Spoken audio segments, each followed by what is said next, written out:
Classic Audiobooks presents The Yellow Wallpaper by Charlotte Perkins Gilman. If you enjoy this classic audiobook, please take a moment to hit the like button and subscribe to the channel. Thank you for your support. It is very seldom that mere ordinary people like John and myself secure ancestral halls for the summer. A colonial mansion, a hereditary estate, I would say a haunted house, and reach the height of romantic felicity. But that would be asking too much of fate. Still, I will proudly declare that there is something queer about it. Else, why should it be let so cheaply? And why have stood so long untenanted? John laughs at me, of course, but one expects that in marriage. John is practical in the extreme. He has no patience with faith, an intense horror of superstition, and he scoffs openly at any talk of things not to be felt and seen and put down in figures. John is a physician, and perhaps, I would not say it to a living soul, of course, but this is dead paper and a great relief to my mind. Perhaps that is one reason I do not get well faster. You see, he does not believe I am sick, and what can one do? If a physician of high standing, and one's own husband, assures friends and relatives that there is really nothing the matter with one but temporary nervous depression, a slight hysterical tendency, what is one to do? My brother is also a physician, and also of high standing, and he says the same thing. So I take phosphates, or phosphites, whichever it is, and tonics, and journeys, and air, and exercise, and am absolutely forbidden to work until I am well again. Personally, I disagree with their ideas. Personally, I believe that congenial work, with excitement and change, would do me good. But what is one to do? I did write for a while in spite of them, but it does exhaust me a good deal, having to be so sly about it, or else meet with heavy opposition. I sometimes fancy that in my condition, if I had less opposition and more society and stimulus. But John says the very worst thing I can do is to think about my condition, and I confess it always makes me feel bad. So I will let it alone and talk about the house, the most beautiful place. It is quite alone, standing well back from the road, quite 3 miles from the village. It makes me think of English places that you read about, for there are hedges and walls and gates that lock, and lots of separate little houses for the gardeners and people. There is a delicious garden. I never saw such a garden, large and shady, full of box-bordered paths, and lined with long grape-covered arbors with seats under them. There were greenhouses too, but they are all broken now. There was some legal trouble, I believe. Something about the heirs and co-heirs. Anyhow, the place has been empty for years. That spoils my ghostliness, I am afraid. But I don't care. There is something strange about the house. I can feel it. I even said so to John one moonlight evening, but he said what I felt was a draft and shut the window. I get unreasonably angry with John sometimes. I'm sure I never used to be so sensitive. I think it is due to this nervous condition. But John says if I feel so, I shall neglect proper self-control. So I take pains to control myself, before him at least, and that makes me very tired. I don't like our room a bit. I wanted one downstairs that opened on the piazza and had roses all over the window and such pretty old-fashioned chintz hangings. But John would not hear of it. He said there was only one window and not room for 2 beds, and no near room for him if he took another. He is very careful and loving, and hardly lets me stir without special direction. I have a schedule prescription for each hour in the day. He takes all care from me, and so I feel basely ungrateful not to value it more. He said we came here solely on my account, that I was to have perfect rest and all the air I could get. Your exercise depends on your strength, my dear, said he, and your food somewhat on your appetite. But air you can absorb all the time. So we took the nursery at the top of the house. It is a big, airy room, the whole floor nearly, with windows that look all ways, and air and sunshine galore. It was nursery first, and then playground and gymnasium, I should judge. For the windows are barred for little children, and there are rings and things in the walls. The paint and paper look as if a boys' school had used it. It is stripped off, the paper, in great patches all around the head of my bed, about as far as I can reach, and in a great place on the other side of the room, low down. I never saw a worse paper in my life, One of those sprawling, flamboyant patterns committing every artistic sin. It is dull enough to confuse the eye in following, pronounced enough to constantly irritate and provoke study, and when you follow the lame, uncertain curves for a little distance, they suddenly commit suicide, plunge off at outrageous angles, destroy themselves in unheard-of contradictions. The color is repellent, almost revolting, a smoldering, unclean yellow, strangely faded by the slow-turning sunlight. It is a dull yet lurid orange in some places, a sickly sulfur tint in others. No wonder the children hated it. I should hate it myself if I had to live in this room long. There comes John, and I must put this away. He hates to have me write a word. We have been here 2 weeks, and I haven't felt like writing before, since that first day.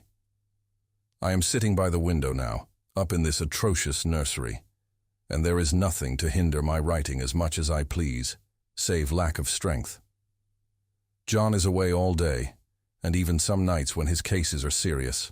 I am glad my case is not serious, but these nervous troubles are dreadfully depressing. John does not know how much I really suffer. He knows there is no reason to suffer, and that satisfies him. Of course, it is only nervousness. It does weigh on me so not to do my duty in any way.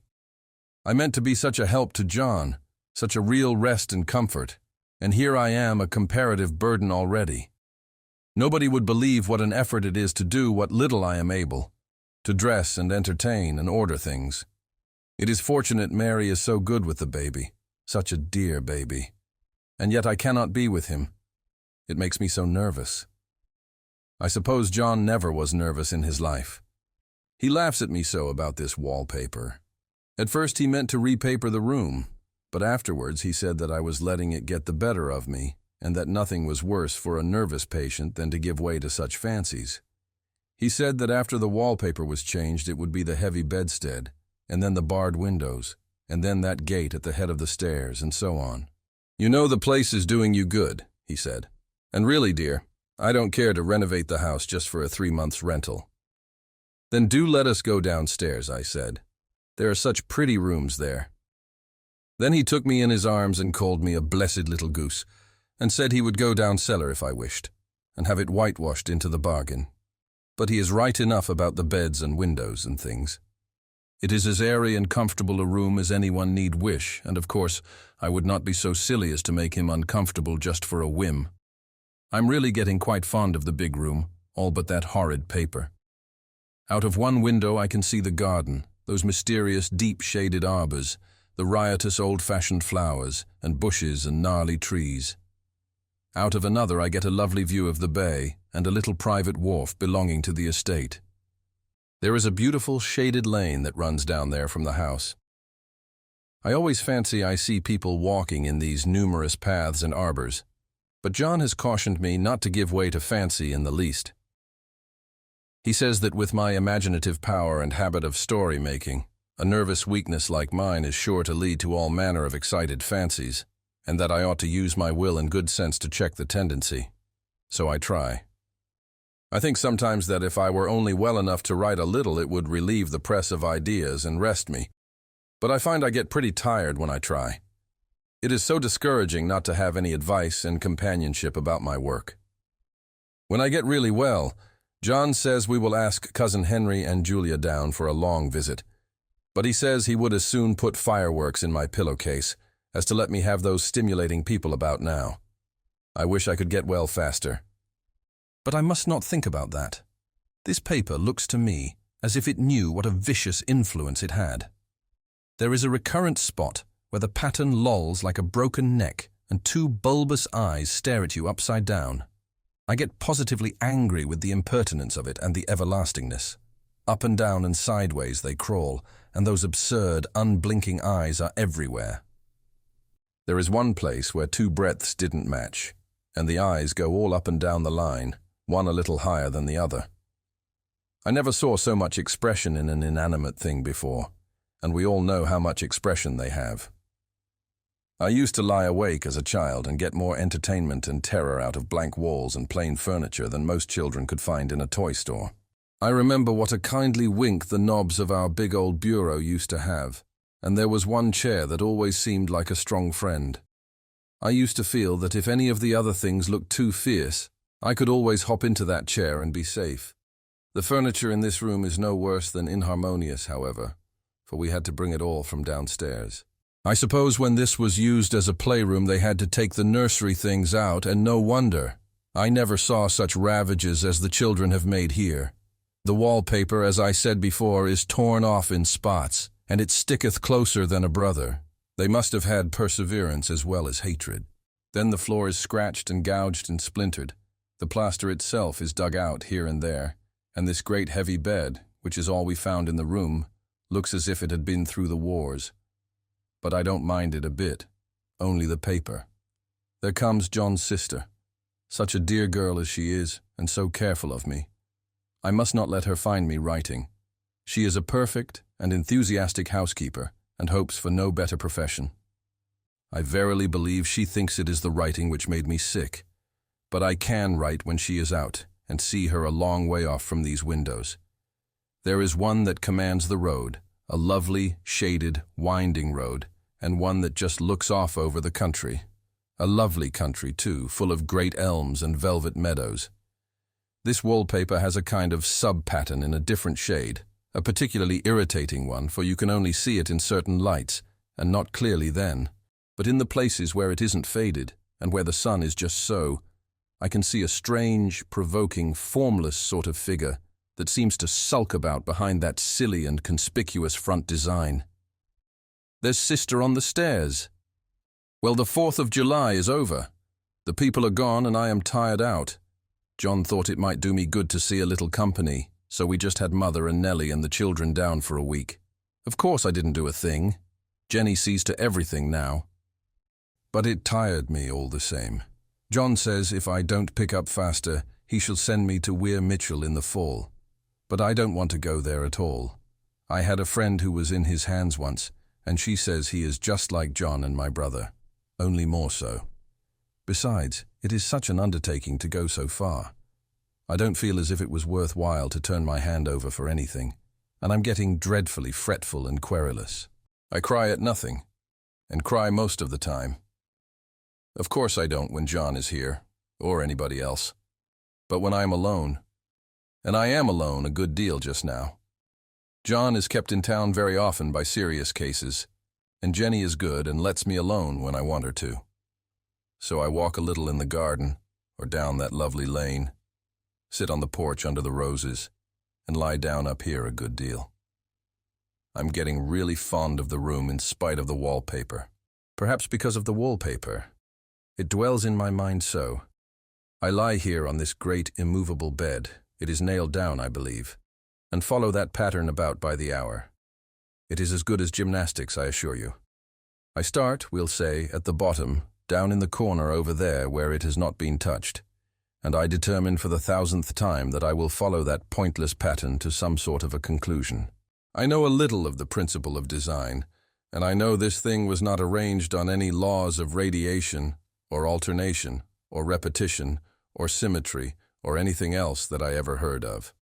It is repeated, of course, by the breaths, but not otherwise. Looked at in one way, each breath stands alone. The bloated curves and flourishes, a kind of debased Romanesque with delirium tremens, go waddling up and down in isolated columns of fatuity. But on the other hand, they connect diagonally, and the sprawling outlines run off in great slanting waves of optic horror, like a lot of wallowing seaweeds in full chase. The whole thing goes horizontally, too, at least it seems so, and I exhaust myself in trying to distinguish the order of its going in that direction. They have used a horizontal breadth for a frieze, and that adds wonderfully to the confusion. There is one end of the room where it is almost intact, and there, when the cross-lights fade and the low sun shines directly upon it, I can almost fancy radiation after all. The interminable grotesques seem to form around a common center and rush off in headlong plunges of equal distraction. It makes me tired to follow it. I will take a nap, I guess. I don't know why I should write this. I don't want to. I don't feel able, and I know John would think it absurd. But I must say what I feel and think in some way. It is such a relief. but the effort is getting to be greater than the relief. Half the time now I am awfully lazy and lie down ever so much. John says I mustn't lose my strength and has me take cod liver oil and lots of tonics and things, to say nothing of ale and wine and rare meat. Dear John, he loves me very dearly and hates to have me sick. I tried to have a real earnest, reasonable talk with him the other day and tell him how I wish he would let me go and make a visit to Cousin Henry and Julia. But he said I wasn't able to go, nor able to stand it after I got there. And I did not make out a very good case for myself, for I was crying before I had finished. It is getting to be a great effort for me to think straight. Just this nervous weakness, I suppose. And dear John gathered me up in his arms and just carried me upstairs and laid me on the bed and sat by me and read to me till it tired my head. He said I was his darling and his comfort and all he had, and that I must take care of myself for his sake and keep well. He says no one but myself can help me out of it, that I must use my will and self-control and not let any silly fancies run away with me. There's one comfort. The baby is well and happy, and does not have to occupy this nursery with the horrid wallpaper. If we had not used it, that blessed child would have. What a fortunate escape. Why, I wouldn't have a child of mine, an impressionable little thing, live in such a room for worlds. I never thought of it before, but it is lucky that John kept me here after all. I can stand it so much easier than a baby, you see. Of course, I never mention it to them anymore. I am too wise. But I keep watch of it all the same. There are things in that paper that nobody knows but me, or ever will. Behind that outside pattern, the dim shapes get clearer every day. It is always the same shape, only very numerous. And it is like a woman stooping down and creeping about behind that pattern. I don't like it a bit. I wonder, I begin to think, I wish John would take me away from here. It is so hard to talk with John about my case because he is so wise, and because he loves me so. But I tried it last night. It was moonlight. The moon shines in all around, just as the sun does. I hate to see it sometimes. It creeps so slowly, and always comes in by one window or another. John was asleep, and I hated to waken him. So I kept still and watched the moonlight on that undulating wallpaper till I felt creepy. The faint figure behind seemed to shake the pattern, just as if she wanted to get out. I got up softly and went to feel and see if the paper did move. And when I came back, John was awake. "What is it, little girl?" he said. "Don't go walking about like that. You'll get cold." I thought it was a good time to talk, so I told him that I really was not gaining here and that I wished he would take me away. "Why, darling," said he, "our lease will be up in 3 weeks, and I can't see how to leave before.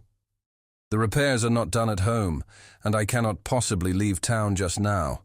Of course, if you were in any danger I could and would, but you really are better, dear, whether you can see it or not. I am a doctor, dear, and I know. You are gaining flesh and color. Your appetite is better. I feel really much easier about you." "I don't weigh a bit more," said I, "nor as much, and my appetite may be better in the evening when you are here, but it is worse in the morning when you are away." "Bless her little heart," said he with a big hug. "She shall be as sick as she pleases. But now let's improve the shining hours by going to sleep and talk about it in the morning." "And you won't go away?" I asked gloomily. "Why, how can I, dear? It is only 3 weeks more, and then we will take a nice little trip of a few days while Jenny is getting the house ready. Really, dear, you are better." "Better in body, perhaps," I began, and stopped short, for he sat up straight and looked at me with such a stern, reproachful look that I could not say another word. "My darling," said he, "I beg of you, for my sake and for our child's sake, as well as for your own, that you will never for one instant let that idea enter your mind. There is nothing so dangerous, so fascinating, to a temperament like yours. It is a false and foolish fancy. Can you not trust me as a physician when I tell you so?" So of course I said no more on that score, and we went to sleep before long. He thought I was asleep first, but I wasn't. I lay there for hours trying to decide whether that front pattern and the back pattern really did move together or separately. On a pattern like this by daylight, there is a lack of sequence, a defiance of law, that is a constant irritant to a normal mind. The color is hideous enough, and unreliable enough, and infuriating enough, but the pattern is torturing. You think you have mastered it, but just as you get well underway in following, it turns a back somersault, and there you are. It slaps you in the face, knocks you down, and tramples upon you. It is like a bad dream.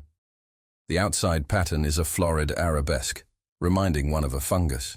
If you can imagine a toadstool in joints, an interminable string of toadstools, budding and sprouting in endless convolutions, why, that is something like it.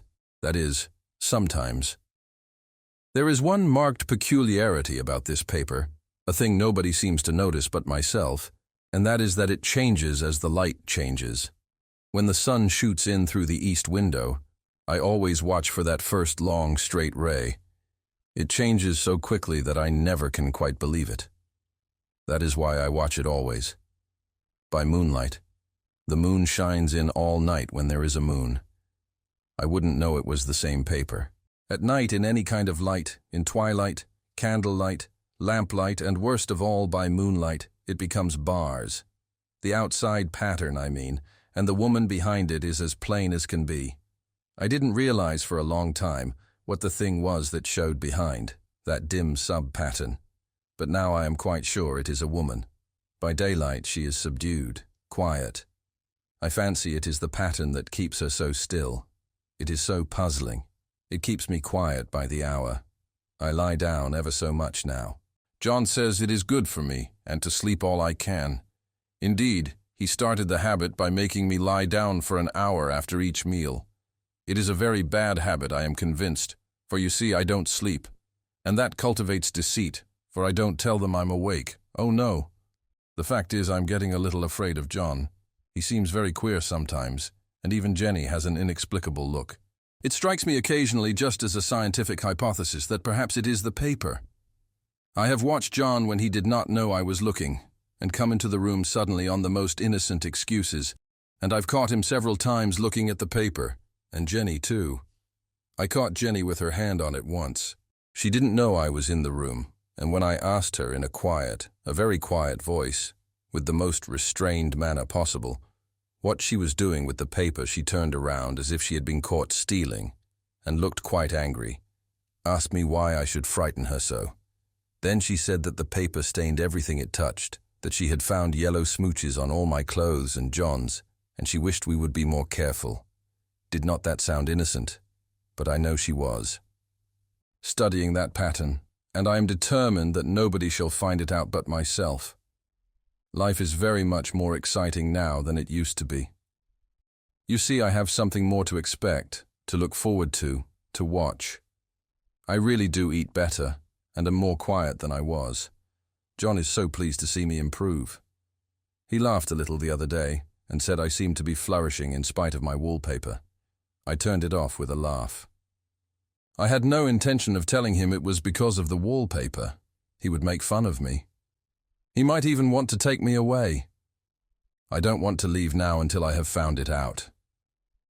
There is a week more, and I think that will be enough. I'm feeling ever so much better. I don't sleep much at night, for it is so interesting to watch developments, but I sleep a good deal in the daytime. In the daytime it is tiresome and perplexing. There are always new shoots on the fungus, and new shades of yellow all over it. I cannot keep count of them, though I have tried conscientiously. It is the strangest yellow, that wallpaper. It makes me think of all the yellow things I ever saw, not beautiful ones like buttercups, but old, foul, bad yellow things. But there is something else about that paper. The smell. I noticed it the moment we came into the room, but with so much air and sun it was not bad. Now we have had a week of fog and rain, and whether the windows are open or not, the smell is here. It creeps all over the house. I find it hovering in the dining room, skulking in the parlor, hiding in the hall, lying in wait for me on the stairs. It gets into my hair. Even when I go to ride, if I turn my head suddenly and surprise it, there is that smell. Such a peculiar odor, too. I have spent hours in trying to analyze it, to find what it smelled like. It is not bad, at first, and very gentle, but quite the subtlest, most enduring odor I ever met. In this damp weather, it is awful. I wake up in the night and find it hanging over me. It used to disturb me at first. I thought seriously of burning the house to reach the smell, but now I am used to it. The only thing I can think of that it is like is the color of the paper, a yellow smell. There is a very funny mark on this wall, low down near the mopboard. A streak that runs round the room. It goes behind every piece of furniture, except the bed, a long, straight, even smooch, as if it had been rubbed over and over.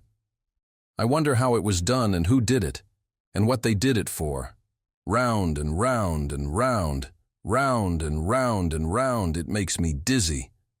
I really have discovered something at last.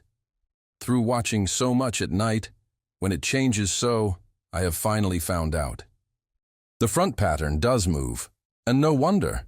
The woman behind shakes it. Sometimes I think there are a great many women behind, and sometimes only one, and she crawls around fast, and her crawling shakes it all over. Then, in the very bright spots, she keeps still, and in the very shady spots, she just takes hold of the bars and shakes them hard, and she is all the time trying to climb through. But nobody could climb through that pattern. It strangles so. I think that is why it has so many heads. They get through, and then the pattern strangles them off and turns them upside down and makes their eyes white. If those heads were covered or taken off, it would not be half so bad. I think that woman gets out in the daytime, and I'll tell you why. Privately, I've seen her. I can see her out of every one of my windows. It is the same woman, I know, for she is always creeping, and most women do not creep by daylight. I see her on that long shaded lane, creeping up and down. I see her in those dark grape arbors, creeping all around the garden. I see her on that long road under the trees, creeping along, and when a carriage comes, she hides under the blackberry vines. I don't blame her a bit. It must be very humiliating to be caught creeping by daylight. I always lock the door when I creep by daylight. I can't do it at night, for I know John would suspect something at once. And John is so queer now that I don't want to irritate him. I wish he would take another room. Besides, I don't want anybody to get that woman out at night but myself. I often wonder if I could see her out of all the windows at once. But turn as fast as I can only see out of one at one time. And though I always see her, she may be able to creep faster than I can turn. I have watched her sometimes away off in the open country, creeping as fast as a cloud shadow in a high wind. If only that top pattern could be gotten off from the under one. I mean to try it, little by little. I have found out another funny thing, but I shan't tell it this time. It does not do to trust people too much. There are only 2 more days to get this paper off, and I believe John is beginning to notice. I don't like the look in his eyes, and I heard him ask Jenny a lot of professional questions about me. She had a very good report to give. She said I slept a good deal in the daytime. John knows I don't sleep very well at night, for all I'm so quiet. He asked me all sorts of questions, too, and pretended to be very loving and kind, as if I couldn't see through him. Still, I don't wonder he acts so, sleeping under this paper for 3 months. It only interests me, but I feel sure John and Jenny are secretly affected by it. Hurrah! This is the last day, but it is enough. John is to stay in town overnight, and won't be out until this evening. Jenny wanted to sleep with me, the sly thing, but I told her I should undoubtedly rest better for a night all alone. That was clever, for really I wasn't alone a bit. As soon as it was moonlight, and that poor thing began to crawl and shake the pattern, I got up and ran to help her. I pulled and she shook. I shook and she pulled. And before morning we had peeled off yards of that paper, a strip about as high as my head and half around the room. And then when the sun came, and that awful pattern began to laugh at me, I declared I would finish it today. We go away tomorrow, and they are moving all my furniture down again to leave things as they were before. Jenny looked at the wall in amazement, but I told her merrily that I did it out of pure spite at the vicious thing. She laughed and said she wouldn't mind doing it herself, but I must not get tired. How she betrayed herself that time. But I am here, and no person touches this paper but me, not alive. She tried to get me out of the room. It was too patent. But I said it was so quiet and empty and clean now that I believed I would lie down again and sleep all I could, and not to wake me even for dinner. I would call when I woke. So now she is gone, and the servants are gone, and the things are gone, and there is nothing left but that great bedstead nailed down, with the canvas mattress we found on it. We shall sleep downstairs tonight, and take the boat home tomorrow. I quite enjoy the room, now it is bare again. How those children did tear about here. This bedstead is fairly gnawed, but I must get to work. I have locked the door and thrown the key down into the front path. I don't want to go out, and I don't want to have anybody come in till John comes. I want to astonish him. I've got a rope up here that even Jenny did not find. If that woman does get out and tries to get away, I can tie her. But I forgot I could not reach far without anything to stand on. This bed will not move. I tried to lift and push it until I was lame, and then I got so angry I bit off a little piece at one corner, but it hurt my teeth. Then I peeled off all the paper I could reach standing on the floor.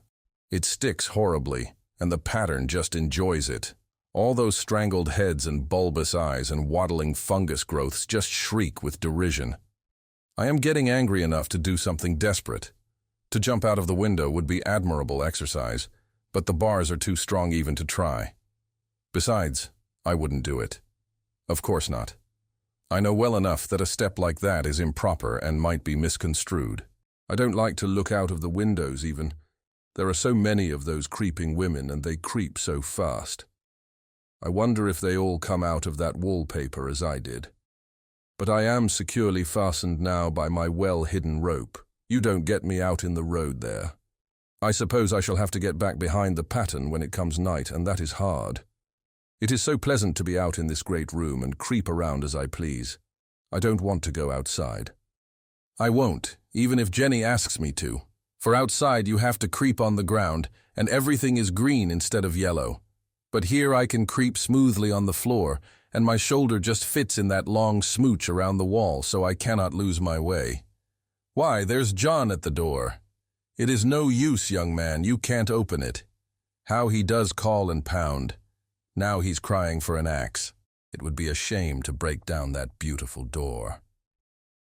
John, dear, said I in the gentlest voice, the key is down by the front steps, under a plantain leaf.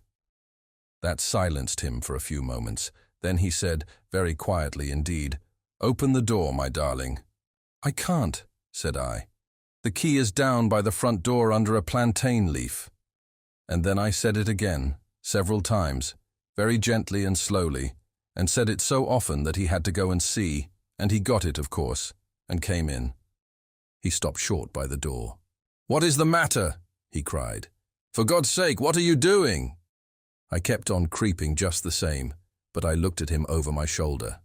I've got out at last, said I, in spite of you and Jane, and I've pulled off most of the paper so you can't put me back. Now why should that man have fainted? But he did, and right across my path by the wall, so that I had to creep over him every time.